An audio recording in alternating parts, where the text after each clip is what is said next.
Cuando le preguntamos a muchos uruguayos sobre un jingle que recordaran, nos sorprendió una respuesta que se repitió. El de Pinchinati. El de Pinchinati, mire. El de Pinchinati. Sí. Era humorístico, pero era un jingle al fin. Sí, pero creo que fue, a esta altura del partido me parece que es uno de los mejores jingles. Pinchinati nada más. La de Pinchinati. Sí, es la campaña que me quedó más. Pinchinati es, ¿cómo era? Pinchinati es un nombre, pueblo.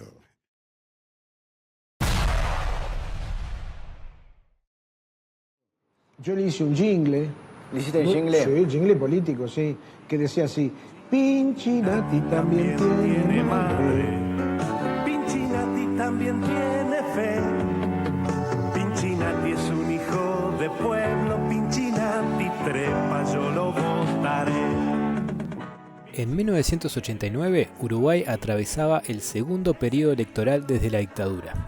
Elecciones que ganaría Lacalle Herrera, el padre del actual presidente, conocido en este canal por ser quien inauguró el puente más largo de Uruguay.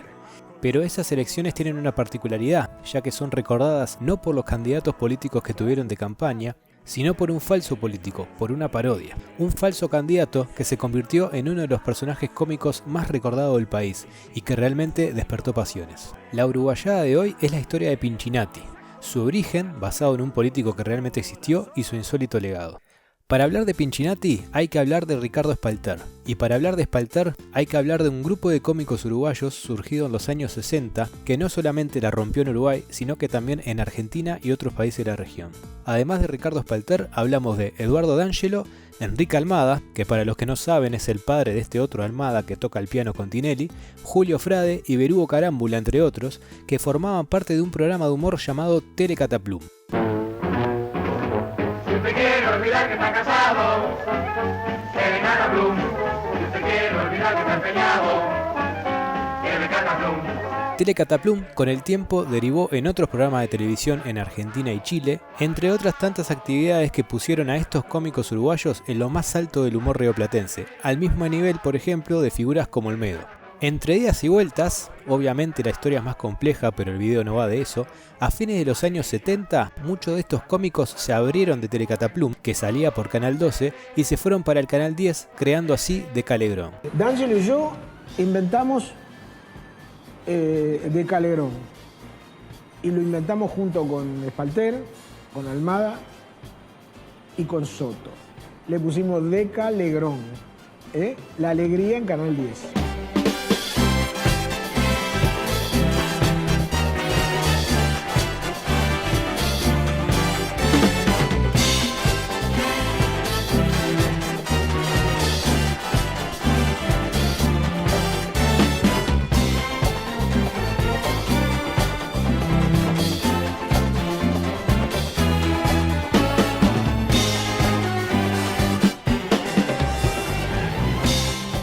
Por otro lado, como dato curioso, Telecataplum evolucionaría en lo que después fue Plop, por lo que, por curiosidad, le pregunto a los nostálgicos para que pongan en los comentarios, ¿ustedes eran Team Decalegrón o Team Plop en los 90? Pero volviendo, así surge en plena dictadura uruguaya Decalegrón, con una propuesta que en algunas ocasiones se metía con la política, algo que en esos días era bastante delicado.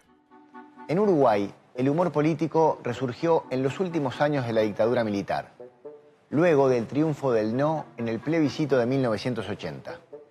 Telecataplum y Decalegrón empezaban a hacer humor político. Muchos uruguayos sentían que aquellos programas decían lo que hasta entonces no se podía. Hasta que la democracia volvió al país en 1985. Con la reapertura democrática, el humor político se convirtió en una constante en la televisión nacional.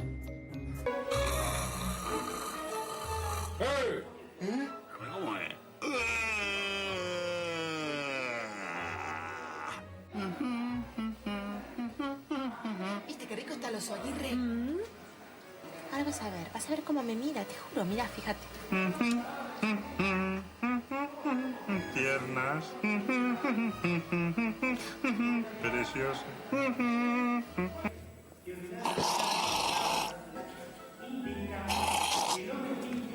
¿Ya salió la grande? Señora, la grande ya salió.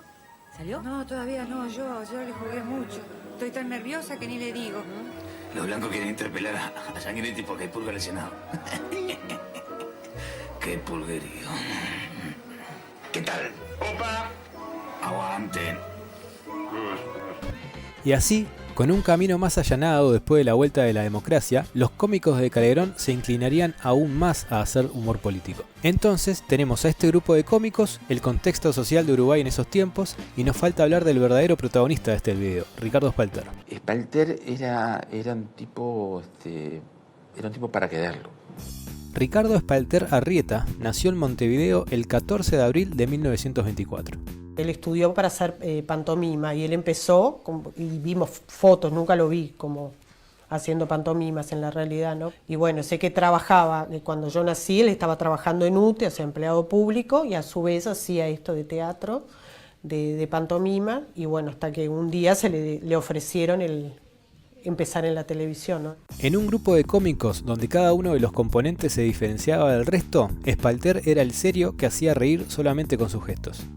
Espalter era un hombre absolutamente serio, el mejor con la cara, con los gestos. Por lo que Espalter parecía el candidato ideal, nunca mejor dicho, para personificar a un personaje basado en un político. En la previa de las elecciones nacionales de 1989, Espalter nos sorprendía con otra de sus creaciones geniales, Pinchinati. Con mucha presencia, seriedad, un saludo característico y un bigote, nacía Pinchinati, el hijo del pueblo, con su ideología basada en el PUT, el Partido Unificado Tradicional, cuyos seguidores eran los putistas. Todos son putistas y esto es importante. ¿Cómo fue? Señor, ¿usted es putista? Sí. ¿Se siente? Bueno, muy bien. Pinchinati quiere a todo el mundo. Las mujeres suspiran por él. Y los niños que también lo quieren dicen: Papito se parece a él. Y sin lugar a dudas fue como el papel de Espalter, ¿no? Creo que es lo que ha marcado y ha quedado a lo largo de la historia, Pinchinati. Pinchinati, que es una vieja idea, no es nueva, es decir, ya en Telecatampún estaba el doctor Pufendorf, en Jaujarana estaba Tiberio Quevedo, y aquí sale el licenciado Pinchinati, que fue un nombre que se le ocurrió a Almada. Pinchinati decía los disparates más grandes que se podían escuchar, me ponía el bigote y ya era. Entonces empiezo a salir, salgo por los salones del Parque Hotel, y había gente que estaba jugando a la ruleta, otros que habían salido por ahí, y decían: Pinchinati, Pinchinati, ay, está Pinchinati, y los tipos se paraban, porque ya me querían pedir autógrafo. Cuando vengo caminando serio, había dos policías en la puerta del salón de exposición, y cuando me ven los dos así, me saludan y yo hice así y seguí. Que después cuando salí, los dos policías estaban mirando, esperándome como diciendo: y a vos te saludamos. Y yo me di vuelta y le digo: mire que el problema de los sueldos suyos se va a solucionar de un momento a otro. Y seguí de largo y me fui. Pero más allá de ser un personaje de humor y de sus propuestas estrafalarias, es cierto que parte de Pinchinati fue inspirado en un político real. ¿Y la idea de Pinchinati cómo surgió? Pinchinati era un político demagogo que tenía una característica similar a un viejo político que hubo acá, que se llamó Tortorelli. Este realmente existió. Y es que a los más veteranos, probablemente Pinchinati les recuerde a un político uruguayo que surgió en la década de los 40. Resumido, para no perder tanto tiempo, Domingo Tortorelli fue un hombre muy particular que entre 1938 y 1950 se presentó en 3 elecciones presidenciales, con su esposa como candidata a vice, fundando el Partido de la Concordancia, que luego se llamó la Concordia Laborista. Supuesto admirador de Mussolini y Perón, Tortorelli empezó a llamar la atención de la gente por sus insólitas promesas, que iban desde jornadas laborales de 15 minutos, techar la avenida 18 de Julio y el Estadio Centenario para que los partidos no se suspendieran por lluvia, hasta proponer que la ruta que fuera desde Rivera a Montevideo sea solamente en bajada. Pero la mejor de todas estas propuestas era la instalación en cada esquina de canillas de leche para abastecer a la población. Y esto pasó en serio. ¿Qué es lo que te pasa, Jorge Nasser?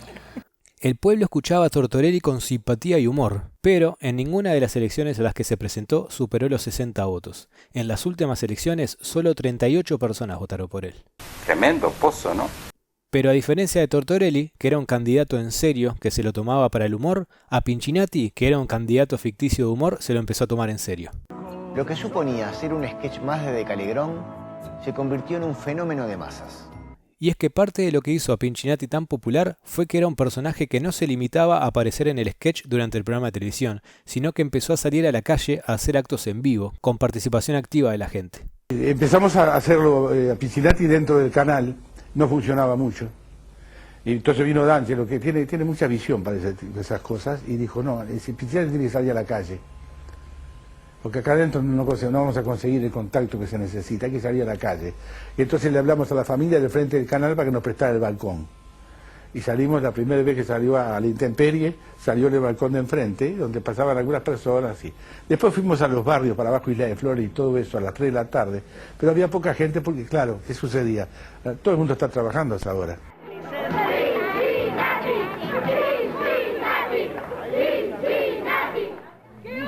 Y señores, pero lo más triste, y lo que ustedes mismos se habrán dado cuenta sin que yo se lo diga, es el estado de estas calles. La mugre, la basura que campea por todos lados y que inclusive me han contagiado y me sacan hasta las ganas de bañarme a mí mismo. Pero para eso yo tengo un proyecto. Que cada vecino, como buen vecino que es, lleve su bolsa de basura. ¿A la puerta del vecino? No, señor. Entonces vuelve de nuevo a la carga D'Angelo y dice, no, tenemos que ir a una plaza. Una plaza que haya gente, que pase gente. Entonces ahí sí. Entonces, ¿dónde vamos? A la de los bomberos. All right, let's do it. Y ahí empieza, parado arriba de un murito del jardín, empieza a hablar Pinchinati y empieza a juntarse gente y cada vez Pinchinati arrastra más gente y arrastra más gente. Pinchinati presidente, se siente, Pinchinati presidente, se siente, Pinchinati presidente.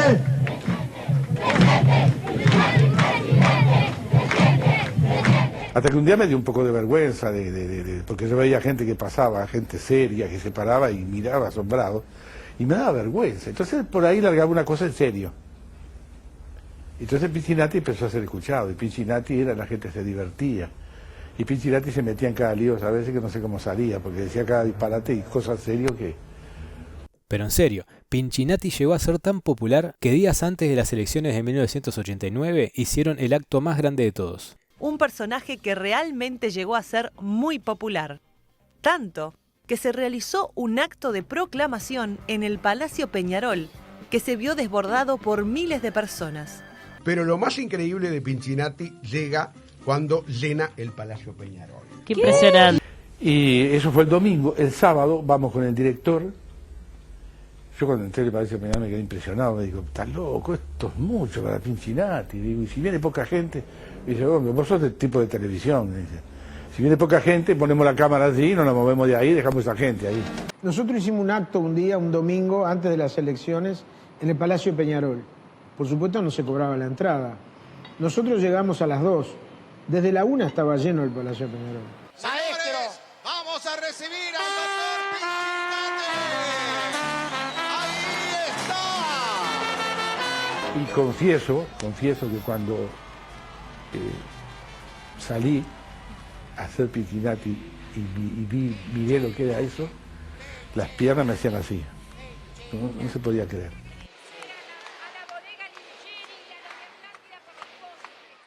Pinchinati había encantado al pueblo.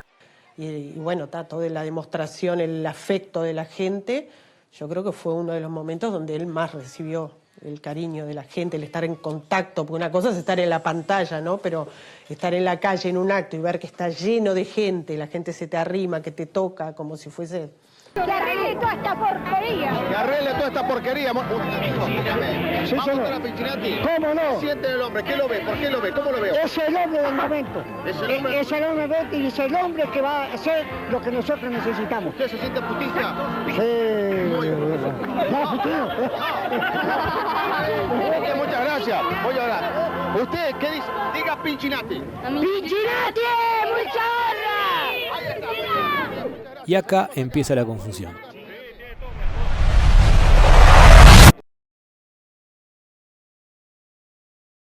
Con el correo de los meses se le fue las manos la cosa, ¿no? Y yo a mi hijo mayor lo llevaba, me acuerdo, le encantaba, era chiquito y No podía creer, ¿entendés? Estaba convencido que, obvio, el abuelo iba a ser presidente porque veía todo eso. Como que fue tan grande el impacto que se fue un poco de las manos, ¿no? Y yo no sé si tan directamente de que los políticos o todos los hayan llamado, pero sí del entorno, digamos, del programa, había ¿no? listas. Había gente. Quedabas impactado, las señoras mayores que lloraban, emocionadas cuando lo veían, o sea, compenetradas en el personaje, convenciéndose de que era real, que era un candidato. Me acuerdo cuando estaban por llegar las elecciones que sonaba el teléfono en mi casa. En esa época no había celulares, no había nada, teléfono fijo y atendías. Y la gente, familia Espalter, sí, estábamos en la guía, imagínate, y me llamaba medio mundo preguntando dónde podían conseguir las listas. ¿Y qué decías? Señora, esto es el chiste. O sea, no es de verdad.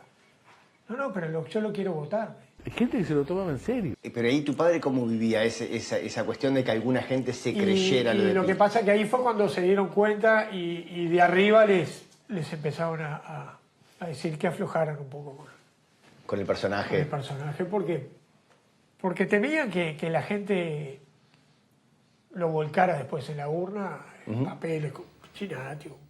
Acá empieza la verdadera uruguayada del capítulo de hoy.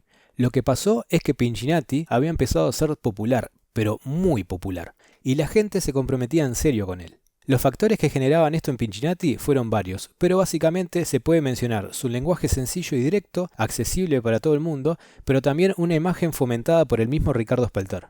En el 89, Espalter había tenido participación activa durante el referéndum sobre la ley de caducidad, con el llamado voto verde, que buscaba derogar dicha ley.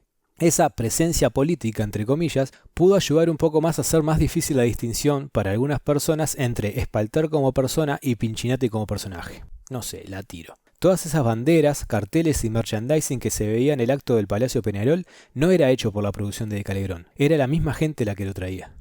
¡Qué viaje!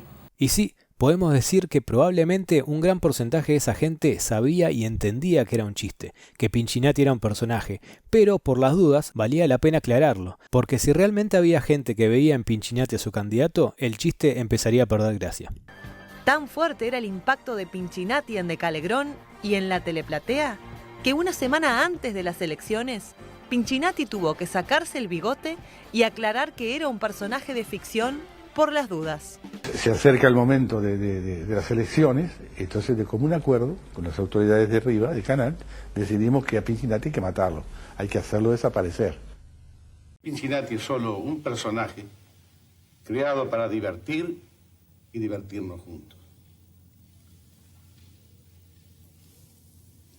Por eso, y hasta después de la elección, vamos a hacer que Pinchinati vuelva a ser Espalter y que cada personaje deje paso al actor o a la actriz que lo encarna, para que el próximo domingo cada uno ejerza con seriedad responsable el derecho y el deber de elegir a sus gobernantes. Acá hay muchas versiones encontradas, entre que fue el mismo elenco de Calegrón quienes decidieron cortar con Pinchinati o una presión del mismo ambiente político. Creo que los políticos le pidieron que hiciera eso. Sí, hubo como... En un momento... En una buena como que no, nada, pero en un momento como que fue tan grande el impacto que se fue un poco de las manos, ¿no? Pero la razón de fondo era la misma. Pinchinati estaba llamando mucho la atención. Eso es muy importante. No hay una intención de agredir a los políticos, ni de desestabilizar un sistema, ni de generar nada de eso, ¿no? Sino que a partir de una circunstancia generar en la gente ese fenómeno que es el del humor. Claro.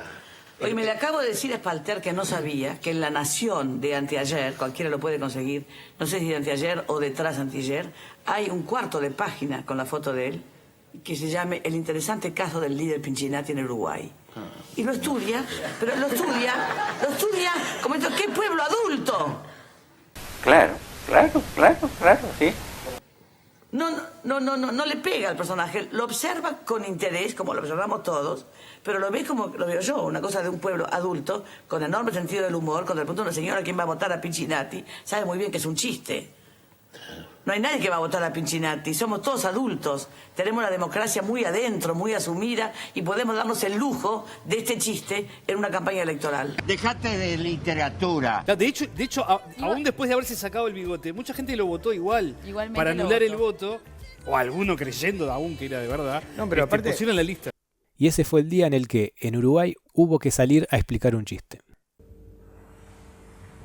Volvemos enseguida con la información deportiva.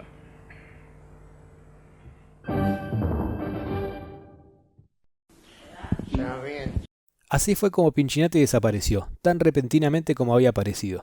El personaje tuvo una breve reaparición en 1997, que hizo que las generaciones más nuevas lo conozcan y recuerden el pegadizo jingle, pero su presencia no fue tan movida como el original. Y hasta hoy en día yo creo que la gente no recuerda los nombres de muchos políticos de verdad, pero de Pinchinatti.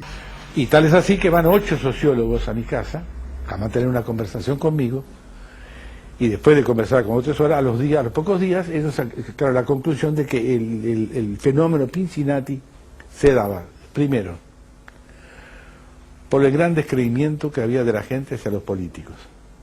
La gente no confiaba en los políticos. Pero de repente aparece un hombre que tiene su trayectoria de años en televisión, que tiene una imagen buena, que promete cosas que son graciosas, que la gente pasa agradablemente.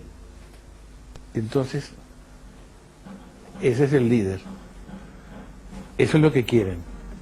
Pinchinatti, él es nuestro líder, es el ídolo de la nación. Pinchinatti es un hijo de pueblo, Pinchinatti trepa. Exacto, Pinchinatti trepa con su corazón.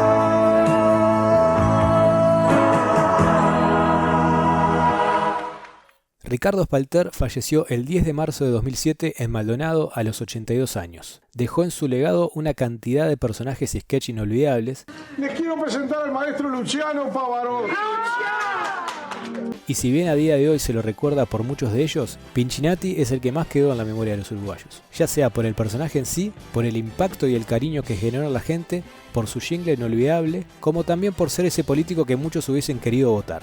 Y según cuentan algunos, muchos realmente lo votaron en aquellas elecciones de 1989. Andá a chequearlo. Pero no sería raro. La historia ha demostrado que cosas como esta pueden pasar. En Ucrania votaron para presidente a Volodymyr Zelensky, que era un actor cómico, y ejemplos sobran. Él no te soporta. No. Y como siempre, espero que el video les haya gustado, los leo en los comentarios y ya saben que sus likes ayudan un montón, así como suscribirse al canal y compartir el video. Compartan el video con sus padres y abuelos y pregúntenles si es cierto que a Pinchinatti lo votaban pensando que era un candidato real. Hasta el próximo video. Una vez me tomo un taxi con Espalter. Mi viejo estaba enfermo ya y yo había venido a Buenos Aires con Espalter y me tomo un taxi al aeropuerto y el taxista le dijo: Espalter, no le voy a cobrar. ¿Cómo no? Le dice Espalter. No, porque usted, cuando mi papá estaba enfermo de cáncer y se moría, esperaba los viernes para ver Comicolor. Y era el único momento que se reía. Esa hora se reía en vez de sufrir. Y yo le tengo que agradecer. Yo escuché eso y me morí.